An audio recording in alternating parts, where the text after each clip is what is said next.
This is the Real Change Wilmington podcast, episode 63, Protecting Life and Property at the National Weather Service office in Wilmington, with our guest today, Brandon Peloquin.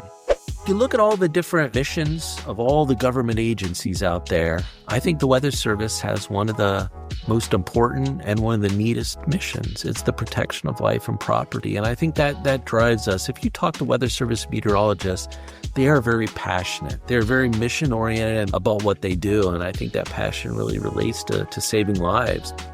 What is going on, everyone? This is your host of the Real Change Wilmington podcast, Dustin Pierce. Real Change is a positive, constructive, and lighthearted source of local news, events, and resources. In our podcast, we interview leaders of local organizations to help squash rumors and encourage a greater sense of pride in our community. We are recording this podcast intro on January 5th, which is appropriate timing because today and tomorrow are going to be very weather intense with the snow. So we have a great interview for you today with our guest, Brandon Peloquin, who is a Warning Coordination Meteorologist at the National Weather Service here in Wilmington. Their office covers 52 counties in Ohio, Kentucky, and Indiana. The building is occupied 24 hours a day, 7 days a week, every day of the year. There are 122 National Weather Service offices in the United States. The entire state of Ohio is monitored by 5 of them, and Ohio itself has 2 offices located in the state, one being right here in Wilmington, which I think is something to be proud of. According to Brandon, Wilmington was an ideal location because it's in an open area with a clear view that is not obstructed by very large buildings. In this episode, Brandon talks about the history of the National Weather Service, technology improvements in the world of forecasting, and what their organization does and what they don't do, and what they rely on outside partners to do, like broadcasting the news, county alert systems, and things like we need today, salting the roads and other weather preparedness activities. Towards the end of the podcast, Brandon also talks about how community members can get involved to help better forecast the weather. What I love most about this talk with Brandon, and what I think you're going to like as well, is just his passion for the National Weather Service's mission, which is to protect life and property. So without further ado, let's bring in our guest and get this podcast started. Brandon, welcome to the Real Change podcast. Brandon Peloquin is the Warning Coordination Meteorologist at the National Weather Service here in Wilmington. And before we get into your organization and what you do, we wanted to start by asking you who you are and what brought you to Wilmington. Well, I'm glad to be on this podcast. As you said, I'm the Warning Coordination Meteorologist at the National Weather Service in Wilmington. And I've been with the Weather Service for over 20 years. And there's a lot of different weather forecast offices across the country. And since I'm originally from Circleville, Ohio, I'm an Ohioan, I wanted to get back to the area. So when a particular job opened up at the Wilmington Weather Forecast Office, I put in for it and I got it. So that's what really brought me to Wilmington, that Warning Coordination Meteorologist position that was open that I put in for about 10 years ago. Okay. So what was your education that makes you qualified to do meteorology, and where were you working at before Wilmington? Well, I went to college at Ohio State in Columbus, and I got a bachelor's degree in atmospheric science. And that was the mid to late 1990s when I went to college. And when I graduated, I really wanted to get into forecasting. That was the main reason why I wanted to become a meteorologist. I wanted to forecast.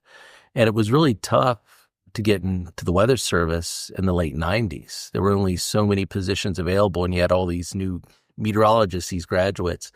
And I wasn't having any luck initially, so my career actually started in the private sector. My first official meteorologist position was at AccuWeather in State College, Pennsylvania. And I spent about 2.5 years there forecasting in all these different areas across the country. It was a really good experience. And then after then, I finally was able to get into the Weather Service. My first Weather Service job was as a meteorologist intern in Elko, Nevada, of all places. And I had never been out west. It was an entirely different experience for me. And I was only there a year and a half, but it was a great entry-level position in the Weather Service. And then my next job in the Weather Service was in Sterling, Virginia. And they serve the Washington, D.C., Baltimore area. So a lot of people, kind of higher pressure as well. And I was there for 10.5 years as a forecaster, and then I was promoted to a lead forecaster there. And then in early 2015, that's when I was able to go from the Sterling, Virginia office to the Wilmington office. And I've been here at Wilmington since February of 2015.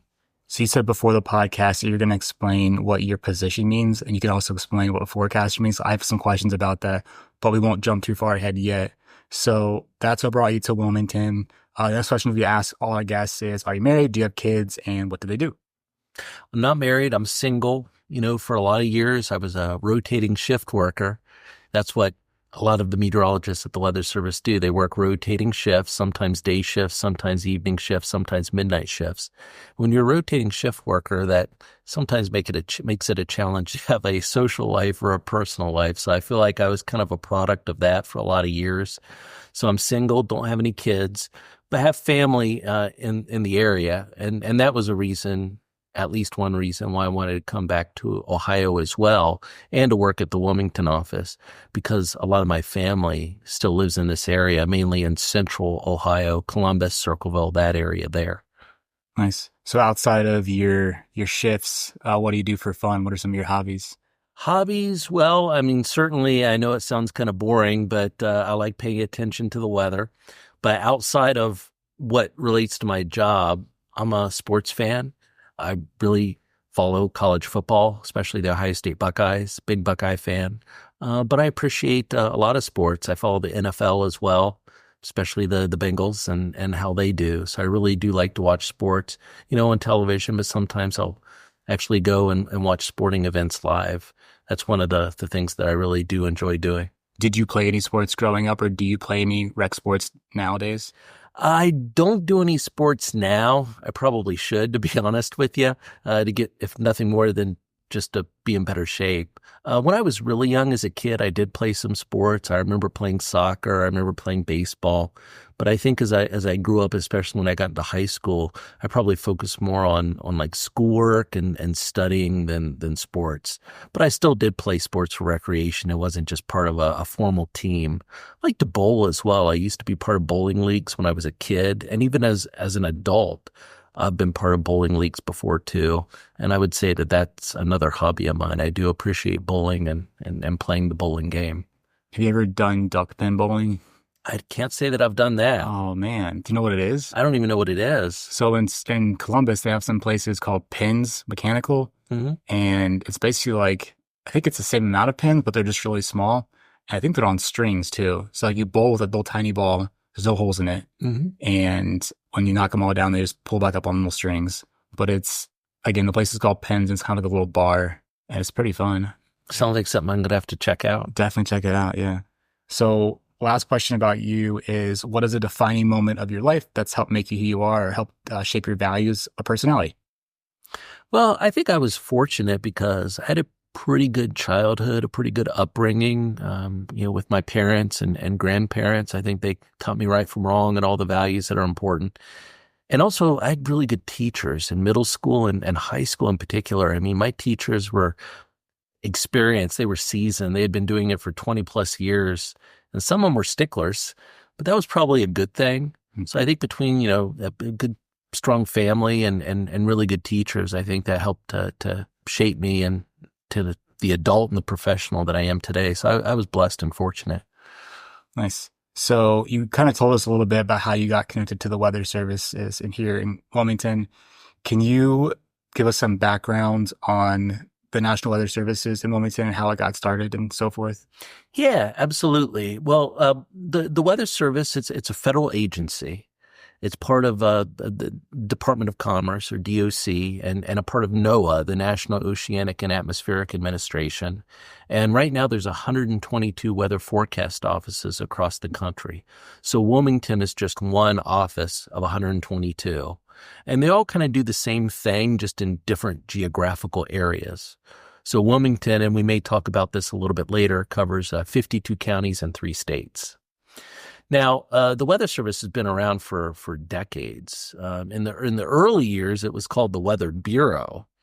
But I think around 1970, a name change happened from the Weather Bureau to the Weather Service. And this is when some pretty significant changes in technology, like satellite technology and radar technology, and the warning program as well, were really underway. And in fact, in 1974, there was a really big tornado outbreak, the super outbreak, on April 3rd of 1974. And that really helped to advance the warning system as well and kind of, paved the way for the more modern weather service. Now, the weather service was modernized in the early to mid 1990s. Okay, that's where or when we got 122 separate forecast offices, or close to that. Actually, we started with a little bit of a different number, and then a couple were added as the years went by. But before the mid-90s, there were weather service offices in Columbus, in Cincinnati, and Dayton. But with modernization in the mid-90s, all those three offices closed down and combined into one, and that was the Wilmington office, which is still here today, serving all those areas in the Dayton, Columbus, and Cincinnati metro areas. That's kind of, a brief history of the weather service and specifically the Wilmington office as well, how it's kind of started with 3 weather service offices that serve smaller areas. And through the modernization program in the 1990s, those 3 offices closed down and all the forecasting and warning responsibility was right there in Wilmington. So what were like the technology advancements that helped that? You said satellites were part of that? Yeah, well, and this goes back to the 60s and 70s with better satellites and better radar technology. But, radar technology was a big deal when the National Weather Service went through its modernization. That's where the WSR 88D, the Weather Surveillance Radar 88D, in the late 80s and early 90s really came to be. And that helped to pave the way for where the different weather forecast offices were going to be located. They wanted to have a radar kind of in a central area for that area of responsibility. And you don't want to have a radar right in the middle of a big city because you've got tall buildings and things that can block the radar beam. So you kind of want to have the radar itself be away from big cities. And then obviously you want to have it in a place where it has a good view of that area of responsibility. So the radar itself is in Wilmington, literally right next to the weather forecast office. So how does that machine work? Well, the radar works. The radar itself, it's like a big satellite dish and an antenna that stands atop a 100-foot tower. And if you ever drive by the weather forecast office in Wilmington, you'll see that big, tall tower. The radar itself is on the top there, and it works by sending a pulse of energy outward into the atmosphere. And that pulse of energy works by coming into contact with raindrops or snowflakes or hailstones. And then a large percentage of that energy is reflected back. And we can see that on our computer screens. The radar gives us a lot of base products. One is just called reflectivity. And that's what you oftentimes see if you, tune into your local news and they're showing the weather segment. When they show the radar, that's a reflectivity image. And you can see where the storms are, where the rain is, where the snow is. So that's a very useful piece of technology. And the radar has evolved over the years. I mean, even since modernization in the mid-90s, there have been several upgrades to the radar system that ultimately has given us more resolution and also more data to look at when we're forecasting the weather. And probably one of the most important functions we do, issue warnings, like severe thunderstorm warnings and tornado warnings. The radar is not the only piece of information we have, but it's a very important piece of information. So what's like the difference between the weather service and like the news? When they're on the news and they're pointing at the map and stuff, are they meteorologists also, or are they just getting data from you? How does that relationship work? Well, certainly there are plenty of meteorologists who go into the broadcast TV meteorology business as well. And I'm happy to say that at the National Weather Service in Wilmington, we have a great relationship with all the TV meteorologists that serve Columbus, Dayton, and Cincinnati. In fact, we have yearly meetings where it's an opportunity for all of our partners to come together, and that includes the TV meteorologists to kind of talk about weather-related issues. So a lot of them are meteorologists, and they're looking at the data that we look at as well, and they're putting out forecasts too.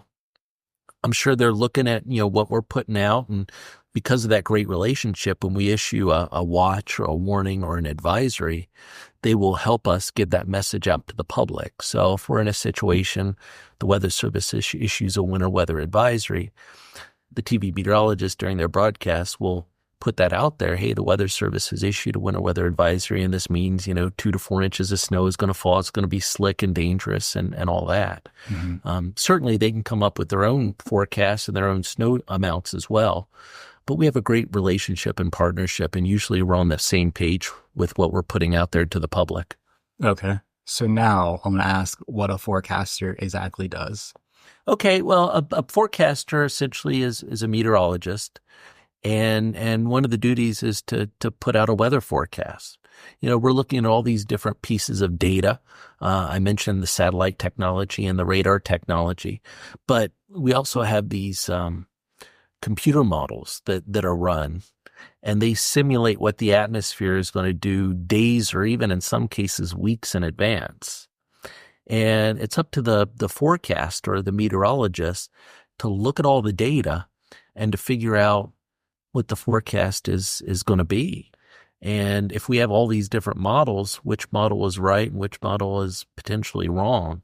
Now, forecasting has changed a little bit. We almost have more of I would say an ensemble approach where a whole bunch of models or iterations of models are kind of blended together.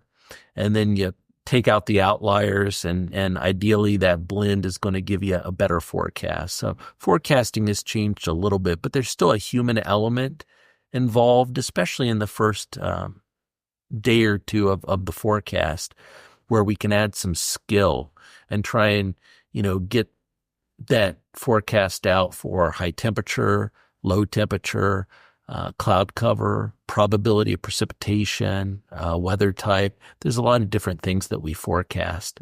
Although we've learned that, computers actually do a pretty good job with the forecast several days out. So maybe we shouldn't be spending as much time on the 4 to 7 forecast, kind of let the computers and all that kind of do the work, and at the local level, focus in on the first 1 or 2 or 3 days of the forecast. That's where we can really add skill and enhance the forecast and get the message out, because that's when, most of the hazardous weather that happens is going to impact people when they want to make decisions and make plans for what may occur in the next couple or 3 days. So when you're getting all these data points together, are you then plugging in, what's the humidity going to be? What's the rainfall percentage going to be? You're doing all that manually from the data? Well, fortunately, we don't do much of that manually. We really leverage the technology and the computer information that is there. So we have access to all this model data. And like I said, there's even one blend of all the different pieces of information there. And we can import that into our local computer system. Now, we can manually interact with that, but it gives us kind of a foundation of what the high today and tomorrow and, all the way out through day 7 is going to be. And the same thing with all these different forecast elements. We get kind of a foundation through this blended ensemble approach from the technology, the computer model information that we have. But we can manually go in and tweak, whether it's the high temperature, the probability of precipitation, or whatever it is. But we mainly focus in on doing that maybe the first 2 or 3 days, because there's actually a lot of skill with the models of giving us a pretty accurate forecast in the extended part, tweaking the high temperature up from 42 to 44. That's not really impactful on day 7. But, we can have more impact on the first couple of days of the forecast, because that's, in the near term and what affects people the most, and especially looking for those targets of opportunities to make changes to what that foundation is. So your title is Warning Coordination Meteorologist. So does that mean you spend most of your time in energy getting warning messages out when it's extreme temperatures? Well, I wear a lot of different hats. Okay. So the Weather Service has kind of a structure or a hierarchy like most agencies or organizations have. And at the top, you have the meteorologist in charge. At the next level, you have middle management, and that's where I sit. There's a warning coordination meteorologist, and there's also a science and operations officer. So they're managers like the meteorologists in charge, but they're one level below. They're kind of the mid-level managers. And then below that, you have the senior forecasters or the senior meteorologists.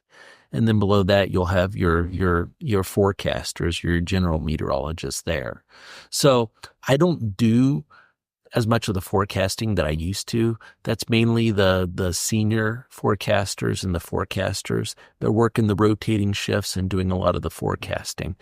I still have proficiency, so I can fill in and do a forecasting shift, like if somebody's on vacation or something else. And I do that from time to time. But most of the time as a mid-level manager, I'm working on administrative projects. Preparedness is one of the key duties that I have. And that's working with our partners to make sure that they are the best prepared they can be for hazardous weather, but also working with them to make sure the citizens in our community are the best prepared they can be for hazardous weather. So preparedness is a big part of my job. But like I said, I wear a lot of different hats. When storms happen and do damage, and that damage might be a result of a tornado, I might be one of those people to go out and do what's called storm damage survey, looking at the damage, figuring out what caused the damage, and then if it was a tornado, to document that damage. So that's another example of one of my duties, and other meteorologists will go out and do that as well. But that's kind of one of my primary duties when that happens, to go out and conduct damage surveys. So there's a whole list of things that I do, but if I had to give you a theme, I think preparedness would be one of the main themes of what my job responsibility entails. There's still a scientific element to your job, but also, so the preparedness, is that making sure counties have enough ice for snowstorms? What's some examples of the preparedness? Well, it's not my job or the Weather Service's job necessarily to make sure that the counties have enough to deal with the snow or whatever. But it is our job to make sure that those decision makers have the information. So another big part of my job is to coordinate with and interact with our partners at the local and state levels in particular. So, for example, I interact a lot with emergency managers at both the local or the county level and also the state level as well, because the emergency managers, they're making a lot of critical decisions that relate to public safety. So making sure their needs are being met and they have the information that they have. We also have a great relationship with the departments of transportation, which kind of ties in, I think, with your question there. They make the decisions about when they, plow the roads, how many people are out, doing the plowing, how much salt they have and all that. But we'll provide them weather information about what the forecast is, how much snow is going to fall. We even give seasonal outlooks. Is it going to be a warmer than normal winter or below normal winter with temperatures or whatever? So we want to make sure that they have the information that they have, and then they make the decisions that relate to their jobs. So do you know yet if it's going to be a warm winter or a cold winter? Well, that's always the $1 million question. And we look at different weather patterns. And I don't want to get too much into the weeds here, but we are forecasting this winter to feature a weak La Nina. And we looked at past weak La Ninas and what they did. And a lot of them led to winters that were above normal for temperatures. So a little warmer than normal for temperatures. And the precipitation actually ended up a little bit above normal as well. But the thing with that is the snow on average was a little bit below normal, presumably because storms brought more rain than snow. So you might have had above normal precipitation, like the liquid equivalent, but how much of that was actually snow if it was below normal? Now, all it takes is one storm to kind of throw everything out the window and to mess up on the seasonal forecast. What we've been talking about is variability, which is very common in the Ohio Valley and in the state of Ohio. In a wintertime, December, January, and February, we usually have variability. We have cold snaps and we have warm spells. And so this winter, I think, during the cold snaps, and we've got one coming up very soon here, during the cold snaps, there could be some snow. But during the warm spells, not only could there be rain, there could even be flooding or severe weather. I mean, we've seen that during the wintertime in recent years. In December or January or February, we get a line and it actually produces severe weather, damaging wind gusts, even spin up tornadoes, which, most people are thinking snow and ice in December, January, February, but we can actually get flooding or severe weather too. So that variability, I think, is what people need to be prepared for. I think we'll see some sub-snow, but it will be kind of a average or below average type season. But it might seem more because we haven't gotten a lot of snow in recent years. Yeah. So is it true that there's 4 different areas of the Weather Service? So there's public aviation, fire weather, and data acquisition? Well, there's a lot of different programs in any weather forecast office. Mm-hmm. So in Wilmington's office, those are 4, but there's a lot of other ones too. Now, the public program, that relates to the 7-day forecast that people are probably traditionally used to, and that's still looked at and used. You go to our website, the first thing you see is a map, and you click on Wilmington there, and you can get that 7-day forecast. That relates to the public program. The aviation program, we forecast, they're called TAFs, Terminal Aviation Forecasts, for 6 different airports across our area of responsibility. They're very specific forecasts with wind speed, wind direction, wind gust, if there are gusts that are forecast. We even give the ceiling height, and that's very important for the aviation community, the FAA, a government agency, but also general pilots as well. They use that information, and the airlines too. So those specific aviation forecasts kind of fall under the aviation program. I definitely want to mention the warning program too. That's very important because under the umbrella of the warning program, all the warnings that we issue, and we can issue a lot. People are probably familiar with tornado warning, severe thunderstorm warning, flash flood warning, winter storm warning. We issue these, and this really ties to our mission. The mission of the National Weather Service is protection of life and property and enhancement of the national economy. And we really see that come to fruition, the protection of life and property part, when we issue warnings, because that's the primary reason we issue warnings, to get the hazardous warning message out to the public so they can act. And acting would be, go inside. Go down in your basement if a tornado warning is in effect. Take appropriate action to save your life. So does your office control the tornado towers then across the different counties that you're over? Or is that county by county? Oh, are you talking about the sirens? Yeah, the sirens. Yeah, or the outdoor warning sirens are not managed or maintained by the National Weather Service. The local officials maintain those. It might be at the county level. It might be at a smaller jurisdiction level, like a town or a village or a city. But no, we don't maintain those. Those would be the local officials that maintain the sirens. And they have their own policies associated with that.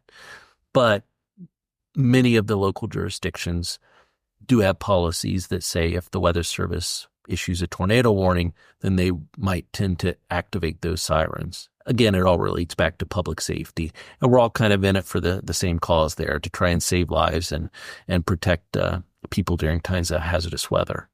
Is the emergency service department, is that in your office as well? Not in our office. In our office, it's the Weather Forecast Office and also the Ohio River Forecast Center as well. There aren't any emergency services agencies or departments in the building that we actually work in.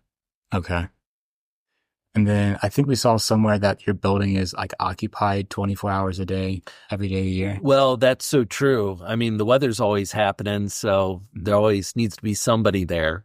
And it's open all the time. Like you said, 365 days out of the year, 24 hours a day, 7 days a week, holidays. The whole time there's routine duties that need to be accomplished. And then when there's active weather, there's non-routine duties that have to be done as well. So the meteorologists there, they work rotating shifts. So we'll have a day shift of 2 to 4 meteorologists in operations focusing in on those duties. We'll have an evening shift, of 2 or maybe 3 meteorologists, and then a midnight shift of 2 meteorologists as well. And that's routine. Obviously, if there's active weather in the middle of the night, we're going to have more than 2 people. We're going to have people staying late, coming in early, coming in on overtime to help out. We want to make sure we have the number of bodies, number of workers there to meet the mission and to do everything that needs to be done. Yeah. And then the last question I had about the organization is the Skywarn spotters. Is that how we used to call it? Oh, yeah, the Skywarn spotter program. That's a big one. That falls under preparedness and probably the warning program as well. They're all kind of interconnected. And Skywarn is a great program that goes back many, many years, and it relates to spotters, having this network of volunteers who provide us severe weather reports during times of severe weather and hazardous weather. So I had talked earlier about the radar, the Doppler radar being an important piece of technology to help us put out warnings. And we couldn't do what we do without the radar. It shows us where the storms are. It gives us an idea maybe of how strong the storms are, what winds they could be producing. We can see rotation in storms by looking at the radar, and that's important because that may prompt us to issue a tornado warning if that rotation is strong enough. But radar has limitations. Radar never actually sees at the ground because that radar beam, it shoots up. It never samples at the ground. And, there are things that kind of can be considered gaps in the radar data. So we turn to spotters. They give us ground truth. They tell us what's actually happening at the ground level. They see the storms. They see if that cloud is rotating. They see the hail that's falling and can tell us how big the hail is. They give us the ground truth, and spotters relay that information to us, maybe through phone, maybe through amateur radio, maybe through social media these days. We get a lot of reports through social media. And those reports are so important when we're in warning operations, trying to figure out what warning to issue and what information to put in the warnings. Do these spotters have to be trained? They do. We typically in a year will have several opportunities in any one area for spotters to be trained. Spotter training typically would be a 2-hour class, at least in person. And we go through the types of things that spotters should be looking for and how to report that information to us. We go into other things too, like safety. That's always important. And we never want a spotter to jeopardize their life just to get a report for us. So it's important to know those safety tidbits there for a spotter, just for anybody in general. But, typically in February, March, and April, we will work with our emergency management partners and in some cases our amateur radio Skywarn partners as well to host in-person spotter training classes. And like I said, in any one area, there might be several opportunities. There might be one in Clinton County at this time, and then there's one in Greene County another time, maybe down in Hamilton County. So if one person misses one, they can drive and hit another one. We usually now, in the post-COVID world, will have at least one virtual spotter training class as well. So if you can't attend one in person, dial in and attend virtually. You would be a trained spotter as well if you attend that virtual class. And we'll have all of our spotter training classes advertised at the beginning of the new year. So if anyone's interested in attending a spotter training class, whether it's in Clinton County or another county, go to our webpage and find the spotter training schedule or the Skywarn schedule, and hopefully can attend one of those classes. I think someone from the National Weather Service spoke at Cape May recently. I talked about a program, which I'm not sure if it's part of the Skywarn spotters, but they had beakers that people could have to measure the rainfall, and they report it back to you guys. Are you familiar with that service, or is a part of that program? Well, we like to get out in the community. It's community outreach. So some of our meteorologists will go out and talk about preparedness or safety or, whatever topic the people are interested in. We do school talks. We do organization talks as well. And, that probably is one example. And there's actually a separate program if somebody wants to, be an observer and take rainfall measurements or snow measurements. That option is out there. So I'm wondering if that's what that person kind of showed or advertised. But Probably, yeah. it was probably combined with a preparedness talk or a safety talk or something like that. And that's getting out and going to their place. There are times during the year we can open our door and have people come into our office. We do like small tour groups, maybe 10 or 15 or no more than 20 people. And what most popular is for people to come and watch the balloon release. We launch a weather balloon twice a day, once in the morning, another time in the evening. And sometimes people like to schedule their office visits in the evening so they can watch the balloon go up.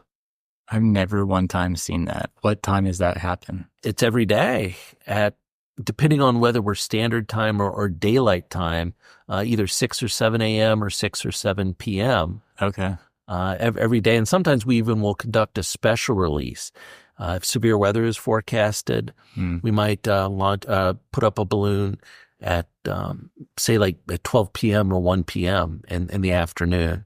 But on a routine basis, it's in the morning and the evening hours when that balloon is put up. And that gives us really good data. Thousands or tens of thousands of feet up in the atmosphere, the balloon goes up, and it has this little sensor package attached to it. And that sensor package has sensors for temperature and humidity and wind and pressure.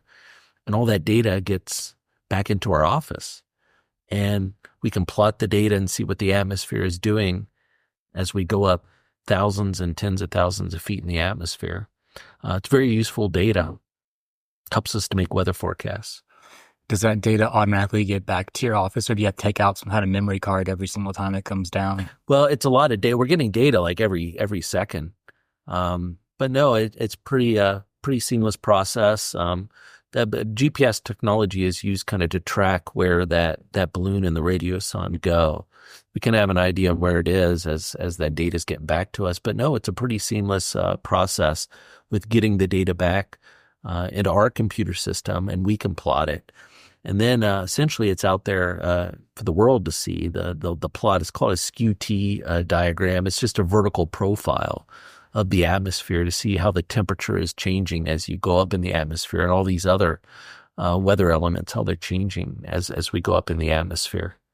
And then one of your community involvement things, I guess you guys have like student volunteers and job internships and so forth.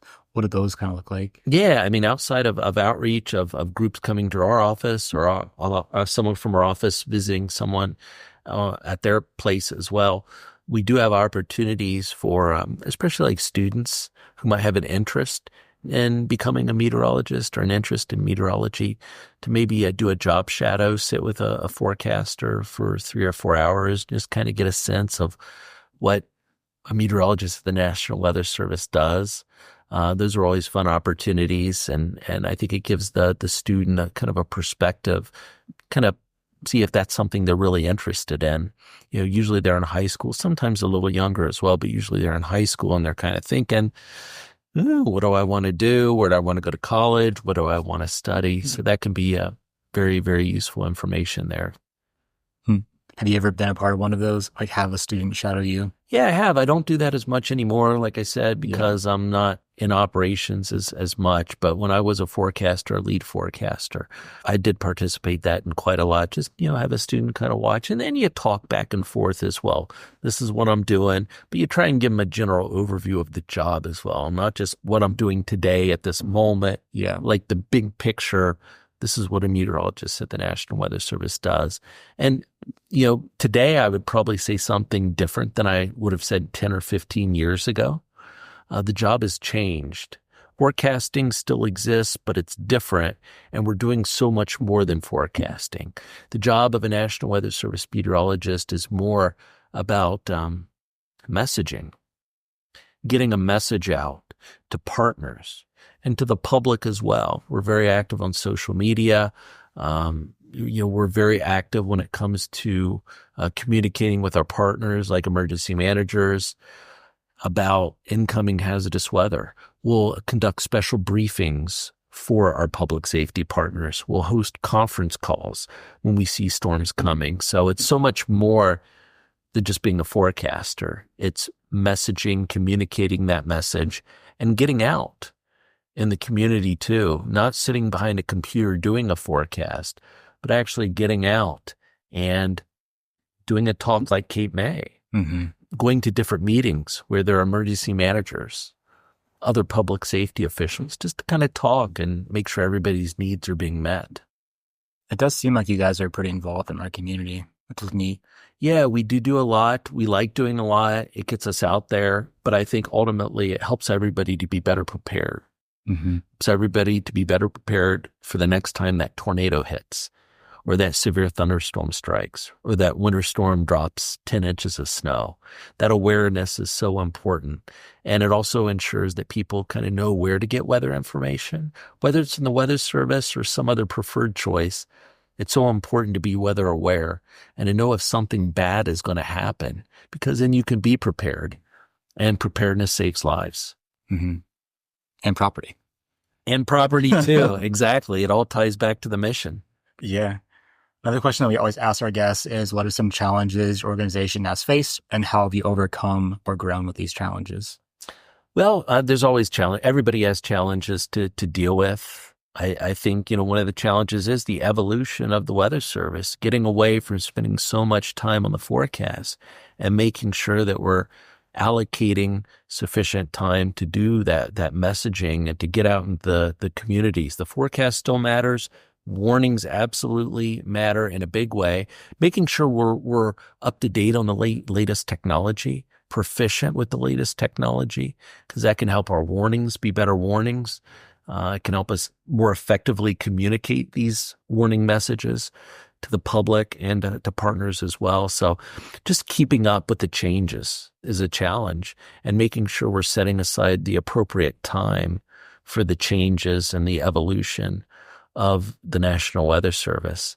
And, with challenges too, I think social media itself, it can be a challenge, because it's a blessing in that it's another vehicle for us to get important weather information out there.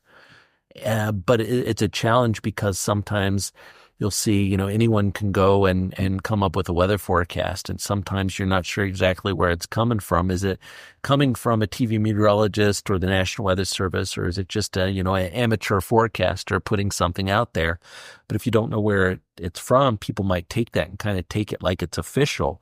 So I think that's a challenge as well, just from a societal standpoint, making sure you know where the information is coming from and that it's official information versus non-official information.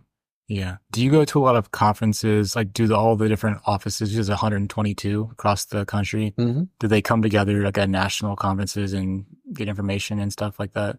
Well, information sharing is very important in the National Weather Service, and there's different ways that does happen.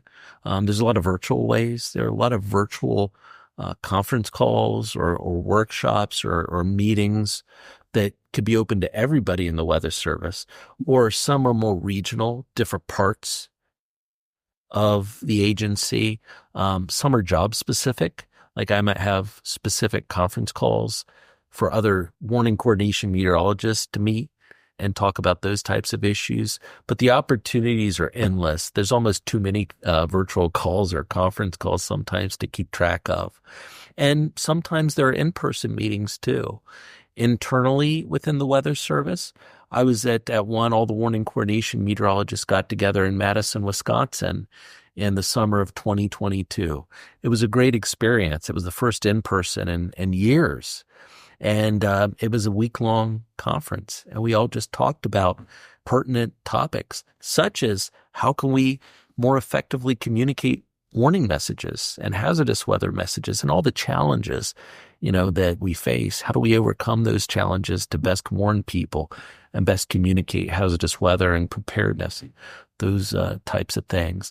And one other thing, too, is there are a lot of conferences where the Weather Service will join with partners like emergency managers. One's coming up in the state of Ohio in December. all the weather forecast offices that serve different parts of Ohio, and there's 5 of them that serve different parts of Ohio. We're going to meet up at an emergency manager conference where all the emergency managers in the state of Ohio are going to be. And we're just going to, compare notes and share notes and talk about stuff. How can we keep the citizens of Ohio the safest during times of severe weather? And that's important. Those types of opportunities are very, very important. And we've got one coming up toward the end of December too for the tri-state area, where the Weather Service, state and local officials, and hopefully the TV meteorologists in the Cincinnati area are going to meet up just to talk about weather-related issues. That partnership is so important, and that partnership is what also helps keep people safe too. Yeah. So you've been in the industry, you said, for 20 years? Yeah, I think I've been in the Weather Service 22 or 23 years now.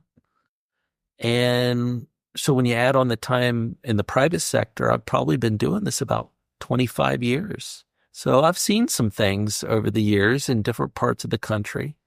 It's been very rewarding. It's been challenging at times, but it's been very rewarding. And what are some of your most proud accomplishments in those 25 years? I think the proud accomplishments come in when you know that what you put out, whether it's a forecast or a warning, made a difference in saving a life. And, saving lives is kind of a hard thing to keep track of, because when you put out a really good warning and nobody is injured or killed, that's a great thing. But if you didn't have that warning out, would everybody still be safe? It's like you don't know exactly what the impact was. Unfortunately, you do know when a tornado results in an injury or a fatality, or a severe thunderstorm or a winter storm or a heat wave or whatever it is. And those are difficult situations. And that goes into, you can have the best warning out in the world, but what if people don't know about that warning? Or what if they don't know how to respond to that warning? It's almost like the warning never was issued in the first place. And that's why it's so important to get that message out, to find those opportunities and those ways to get the warnings out so people know that the warnings are out there, and then they know how to act and respond, whether it's to save their life or, a family member, an office member, whoever it is. So, yeah, I think just being part of an agency that has public safety as a top priority is very rewarding. It's like an overarching accomplishment, but I think it's a good feeling when you put out a really good forecast or a really good warning, and the outcome is one that's good, where nobody is injured, there are no fatalities, people took the appropriate action. I guess my natural thought wouldn't be to think that the importance of the Weather Service is not just to know the weather outside of your day, but to help public safety in general. Yeah. It makes a lot of sense, thinking it through. Well, the old saying is, neighbors helping neighbors, right? And some people might not have access to all that information. So that's where you hope that other people, family members, friends, workmates, neighbors could kind of help in that endeavor. It's the force multiplier there. If the Weather Service can reach out to a group, and then that group can reach out to another group, and then that group reaches out to another group, it's that force multiplier that just helps get the word out about severe weather and hazardous weather and preparedness and awareness and all that different stuff. And it's all important. This has been a very active weather year. Did you know that Ohio broke its record for the number of tornadoes in a single year? No. We had 73 tornadoes this year. The previous record was 62 from 1992. So we didn't just break it. We really went past it. 73 tornadoes in the state of Ohio this year. And some of them were strong tornadoes. Logan County, for example, had an EF3 tornado that occurred on the evening of March 14th of this year. And there were plenty of EF2s as well. And so tornadoes get rated on the enhanced Fujita scale, the EF scale, from 0 to 5. we have a lot. Typically in a year, there are a lot of zeros and ones. And then once you get 2 and above, those are the stronger ones that do a lot more damage. And unfortunately, that's when we see some injuries or even fatalities sometimes result. This was an active year for tornadoes. You know, it's a reminder that we need to keep getting those messages out there, preparedness, awareness. When that tornado warning is issued, when the tornado watch is issued, what do? How do you respond? Is there any reason why this year had more tornadoes than typical, or is it just kind of what happens? Well, there are quite a few theories that can be put out there. I think a transition of patterns happened kind of in late winter and early spring. There was an active jet stream that was in place. And we had plenty of opportunities where we were on the warm side of storm systems. And when you're on the warm side of a storm system, typically that means a southerly flow, and that's a moist flow from the Gulf of Mexico. You know, for thunderstorms and severe thunderstorms, certain ingredients need to come together.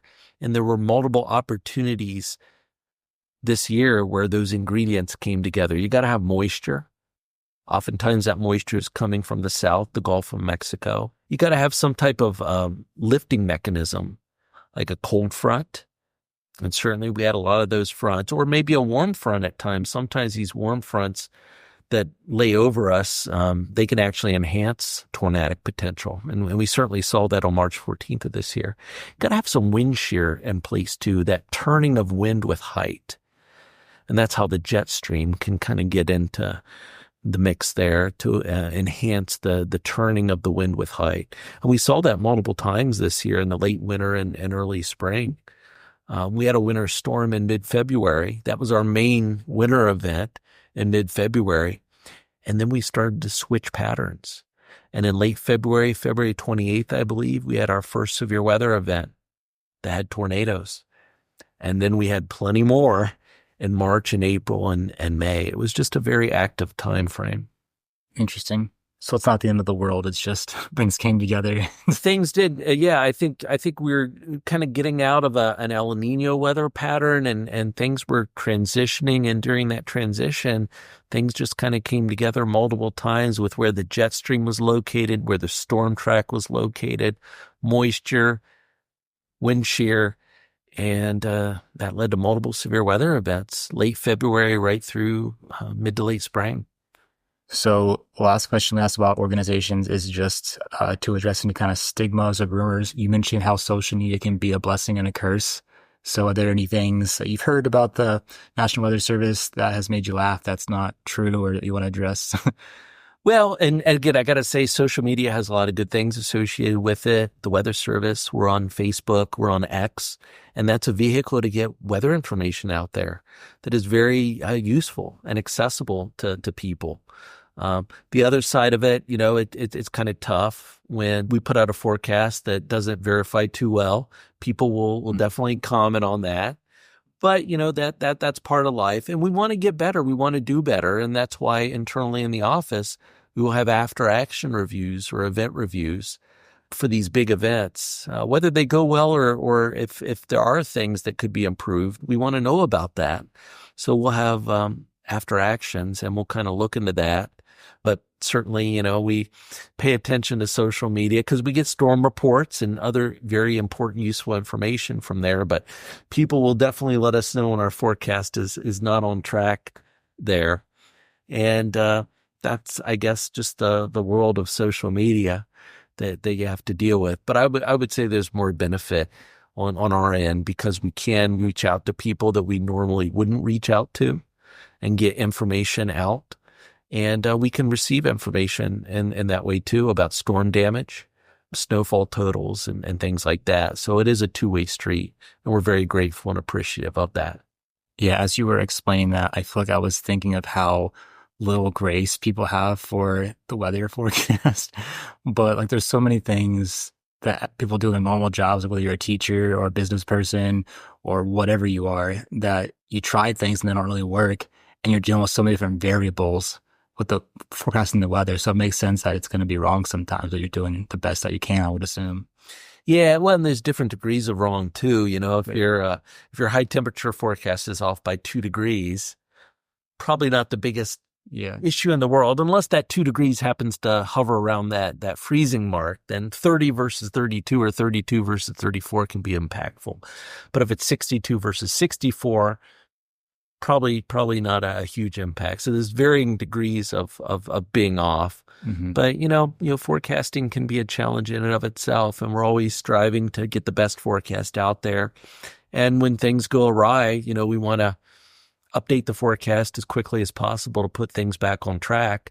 And ultimately, if a forecast goes south, we want to know about it, and we want to figure out what happened so we can do better and get better for the next time that same or similar situation happens. Yeah. So last couple of questions about philosophy. So you already kind of answered this, but why is what you do important to our community, and what keeps you passionate? And it's like your answer is just it saves lives and public safety, right? Yeah. If you look at all the different missions of all the government agencies out there, I think the Weather Service has one of the most important and one of the neatest missions. It's the protection of life and property. And I think that drives us. If you talk to Weather Service meteorologists, they are very passionate. They're very mission-oriented and very passionate about what they do. And I think that passion really relates to saving lives. And we do that through a lot of different ways. Warnings is obviously a direct and in-your-face sort of way. But saving lives relates to messaging as well, preparedness, us getting out in the community and talking about being safe, conducting Skywarn spotter training classes. That relates to the mission. There are so many things, interacting with our partners at meetings and making sure that they have the information that they have. All these things really combine into that mission, and it gives us purpose. It gives us enthusiasm and passion. And, I've been doing this for 20 some years now, and I still have that enthusiasm and passion because it's still an opportunity to keep getting that word out, both in severe weather events when it's very important, but between those severe weather events too, just to try and get everybody as prepared and aware as they possibly can be. Last week was Winter Weather Awareness Safety Week in the state of Ohio. And we were putting out a lot of social media information on there, try to get people thinking, what do you do to be prepared for winter weather? When these watches and warnings and advisories are issued, what do they mean? And how should you react and respond? So these campaigns, I think, tie into that as well. Winter weather safety, severe weather safety, which is usually in March in the state of Ohio. All these things revolve around the mission, and Weather Service people are so passionate about that mission. That's why we do what we do. Most people don't volunteer to work in the middle of the night or to work Christmas Day or Easter Day. That's what meteorologists at the Weather Service do quite often, the meteorologists, the forecasters. But they do it because it's part of their job, and that relates to the mission. That's awesome. Well, thank you for doing that, for sure. Yeah, you're welcome. Like I said, I have a little easier these days based on my role. I don't work as many holidays or overnights, but I used to do that on a routinely basis as well. And, it's not the most fun, but that's what you signed up for. That's part of the job.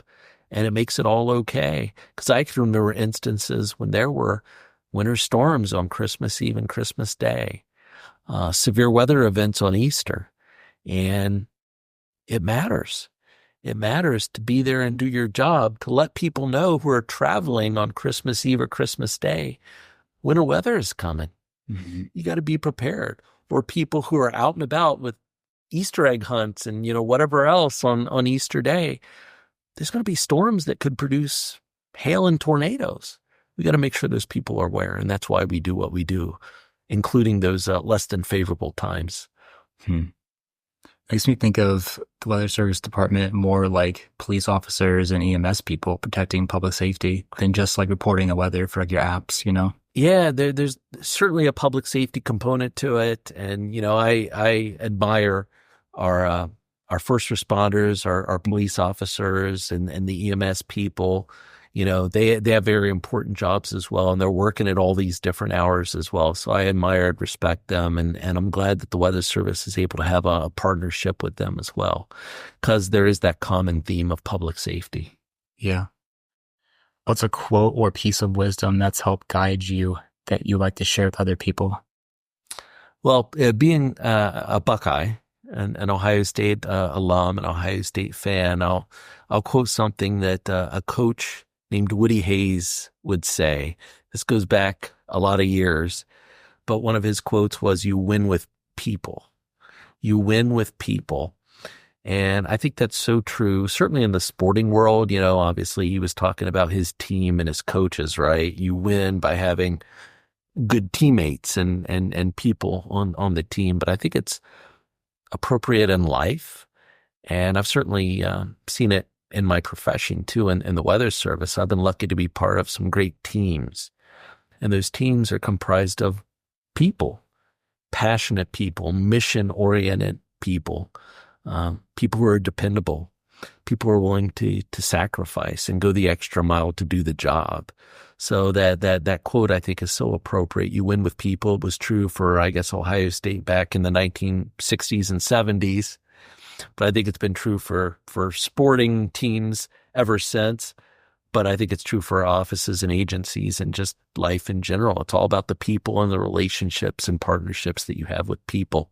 Usually you're going to win and have success if you've got a good rapport with the people who you're depending on. That's a great quote. It is a great quote. You win with people, and it's all about relationships. It's so true in life. What does real change mean to you? And said a different way, what would a positive real change look like in Wilmington? Some of our guests have talked about addressing homelessness, your new businesses, or new services. What would you like to see as a positive real change in our community? Well, change is kind of an interesting word and an interesting concept. I think if someone is doing change just for the sake of change, that might not be the best reason. It could still have a positive outcome, but there's the risk it could have a negative outcome too. If you're just making a change for the sake of change or just to check a box, I think change can be most positive, most productive, most successful if there's a good reason behind that change. Maybe to, move an agency, an organization, a community forward, or even a person. You could look at it at the person level. If you're making a change to help a person grow as an adult, as a human being, as a worker, then I think that could have a positive outcome. So there's a reason. There's a beneficial reason behind that change. You want an outcome to have a benefit, something positive. I think that revolves around change in the sense of a real change. Yeah. At least my interpretation would be a real change is something that has a good reason for the change, and it has a good, positive, productive outcome as well. Ideally to move whatever that is forward, Yeah. to help it grow and be better. And, as it might relate to a community, and if we attach it to the weather, whatever change, we're confronted with in the world of weather, is what we're doing going to have a positive outcome or a benefit for the public or our partners or a community as it relates to, receiving weather messages or warning messages or being better prepared for severe weather. I think that's how I would think in that little capsule, that little microcosm of change as it relates to weather. Yeah, I like that. I like being cautious and not just changing for the sake of changing, or that if it's a preference thing or you're just bored of something, so you want to make a change, but the change should be to make a progress or make growth. I think that's important for sure. I think that should be an end goal when people are deciding, should I make this change or should I not make this change? Sometimes it might not be our decision. Maybe, we're forced to make a change, right? And maybe it is for the sake of change, but we don't have a say. Then we got to deal with it, right? Yeah. And be adaptable and flexible to that change. But if it's our call or our decision, I think, introspecting a little bit, is this change really, is there a good reason for it? And is it for the benefit of somebody or a group? Is it going to be productive, positive? That's how I try to think. Anything else you want to add to our podcast before we wrap things up? Well, I think those are great questions for the podcast. Thank you for the opportunity to come on and talk a little bit about myself, and probably more importantly, talk about the National Weather Service and what we at the National Weather Service in Wilmington do, what our mission is. And as I said earlier, a lot of what we do, almost everything that we do, ties back to the mission: protection of life and property, enhancement of the national economy. And I think this is a great way to get us out there even more, to try to help people of Wilmington, Clinton County, maybe beyond, be more aware of the National Weather Service, what we do, how we do it, and ultimately be better prepared for severe weather. And if people want to contact you or learn more about the National Weather Service, how would they best do that? I think the best way would be to go to our website, weather.gov/ILN. That'll take you to the National Weather Service Wilmington website. All you need to know is right there. Certainly anyone could do an internet search, National Weather Service Wilmington, and it would give you a link to the same page as well. Very cool. Thank you for being on our podcast and talking, and thank you for all you do to keep our community safe. I appreciate it. Thank you very much.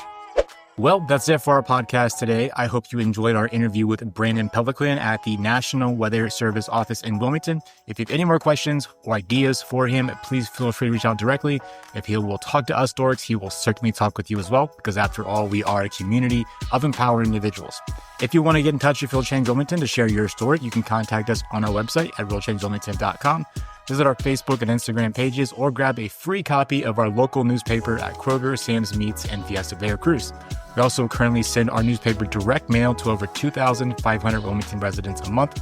So if you want to help us cover our printing costs and advertise your local business, event, or job posting, please email us at advertise@realchangewilmington.com. With that, I'm your host, Dustin Pierce. Keep it real, Wilmington.